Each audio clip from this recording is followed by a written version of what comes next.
that order wasn't worth it. So I wanted to start this shit and give it a quick stroll around the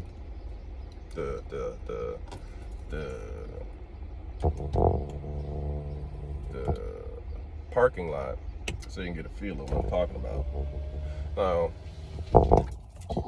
I don't know what mode my car's in, so I'm gonna look. See if it's on quiet, see if it's on loud. I have to push the button to turn it on. Oh, I can adjust my cluster. It says service brake assist because I disabled the brake assist. That's what. That's how I get the car to stop being dumb. But it's in that's fine. Hopefully you can see my cluster, oil life. I need to get my oil changed. I know. I get it. I need to get my oil changed. I get it. 3 days, damn it. 3 days. But now, I'm gonna start this fucker up, take it around the parking lot so that you can get a feel. Like, oh, basically I can show you the engine while it's running. So you can see the beloved shake that this fucker has. I have to start it.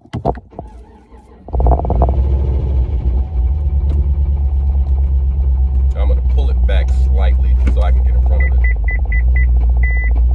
So you can see my engine shake. I don't know if any of those ticks are translating, but as you can see, my engine light is on because of lifters. I don't know if you can hear that.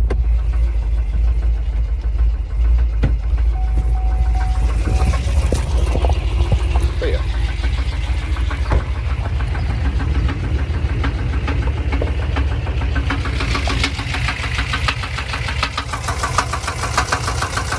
Look at old shaky. Now when it's properly fixed, it's not gonna do any of this. You hear that loud ass tapping sound?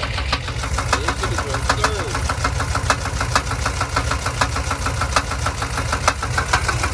Man, I can hear that shit.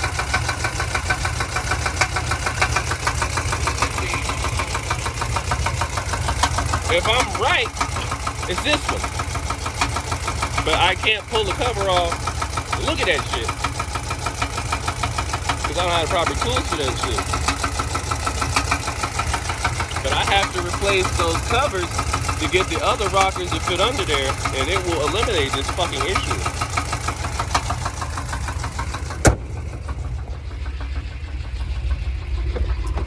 Now, there's a small workaround where if you keep the car's RPM at about 3,000 for about 10 minutes, it will stop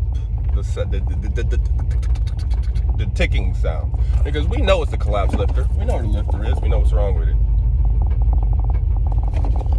See, I'm gonna put my car quiet. There. See, now you can get nothing but tappy taps. But see, with the brake assist, with that shit gone, I can accelerate my car normal now. Like, my car accelerates and acts normal. Like, I can take this shit on the freeway now and not be scared of it. But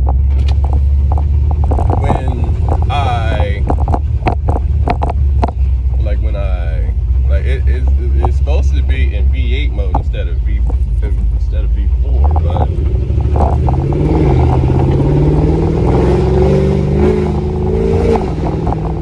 see, I can sort of get it to stop.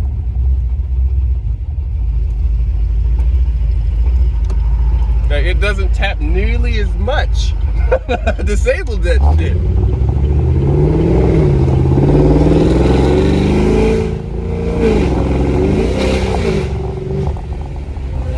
See?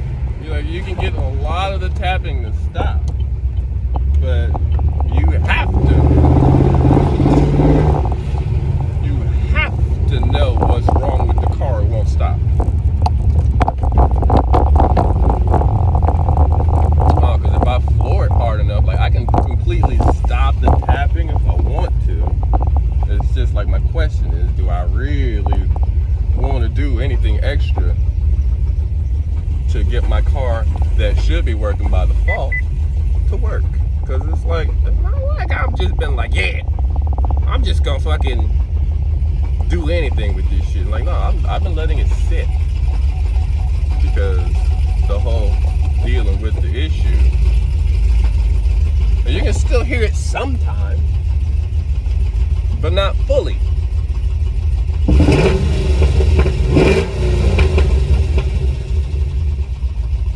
But it's still got the shaky.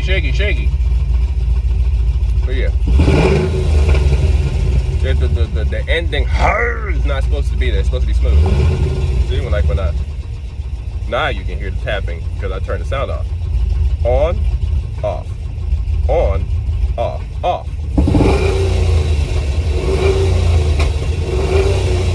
Now if I keep it here,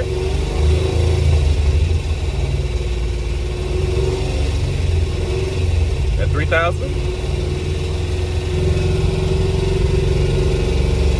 you don't hear it because I disabled that the brake assist. Now if I plug this shit back in, it gets hella shit. And that, my friends, is what my car sounds like. So, do you guys think you can help me get this fixed? Because they're at fault for this. Like, this light came on right, what was it? It was like right before my birthday or right after my birthday. Either way, that light came on and it ruined everything. This car has been sitting here down since what? My birthday. I don't really drive it all that often, so I haven't really had a genuine fix to get it to stop that shit. But now it's more drivable than it was, so at least I can tell her that. But yeah, I just want to see if you guys can lend me some sort of assistance because, again, this car is supposed to be new. Like, it's not supposed to be doing that. Like, I didn't waste, what, $41K on this thing just for it to be a giant paperweight because the Accord is more drivable than this thing. So yeah, I would love it if you guys could lend me some sort of help me get this sorted. Like, I want to take it to GM. I want them to pay. I want them to have to pay for all this because between GM and the dealership that sold me this car, they shouldn't have sold it to me the way it is. They should have looked at, like, they could have looked at it and basically figured this out. I'm able to figure it out and I know nothing about cars. So these people are supposed to be experts about these vehicles and they couldn't figure it out? That doesn't make logical sense. Does it make logical sense to you? Like, I've had this car a year and I've isolated the problem. I took the car to Chevy knowing what was wrong with it. I figured it out myself based off of YouTube videos that I watched. I'm like, oh, this has to be because it's making this tick sound. Lo and behold, I was right, and they charged me $320 just to basically tell me you're right. Then they try and charge me $6,000 to fix it, and I'm like, no, I'm going to decline that because I'm going to come up with a different plan. Because I'm not going to keep paying you guys $6,000 every time this happens because I don't believe in you or your parts.